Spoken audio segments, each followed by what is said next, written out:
That legal battle between an Indianapolis doctor and the Indiana Attorney General now playing out in the courtroom. Yeah, Dr. Caitlin Bernard and her partner, Dr. Amy Caldwell, have sued the AG to block his investigation of Dr. Bernard. CBS 4's Kristen Eskow was in the courtroom as the judge considers whether to grant a preliminary injunction. Dr. Caitlin Bernard's attorneys filed this motion for a preliminary injunction to try to stop the Attorney General's office from accessing patient records. But the AG's office argues it has the right to do so under the law. Attorneys for Dr. Caitlin Bernard want a Marion County judge to take action now to stop the Indiana Attorney General's office from investigating her and accessing patients' records they've subpoenaed.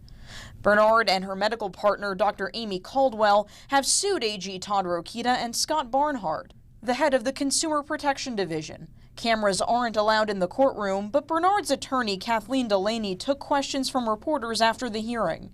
She argues the consumer complaints that prompted the investigation are invalid. The consumer complaints were 100% filed by people who had never met Dr. Bernard, had never gotten medical care from Dr. Bernard. Delaney's team called 3 doctors as expert witnesses during the hearing and submitted a written statement from a 4th. None are connected to Bernard or the 10-year-old rape survivor, but answered questions on patient-doctor confidentiality.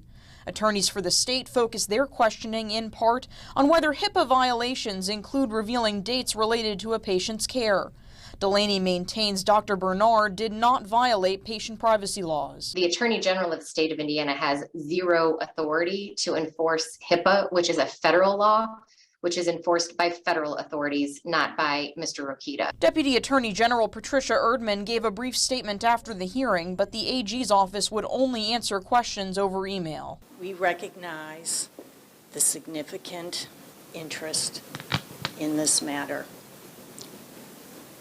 The Office of Attorney General will speak through its court filings. A spokesperson later said the AG's office is focused on protecting privacy of all Hoosier patients. Another hearing is set for Monday afternoon, and after that hearing is when the judge will decide whether to issue a preliminary injunction in this case.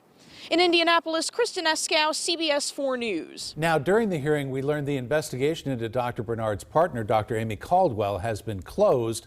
Dr. Caldwell's attorneys say they have no plans to remove her as a plaintiff in that lawsuit.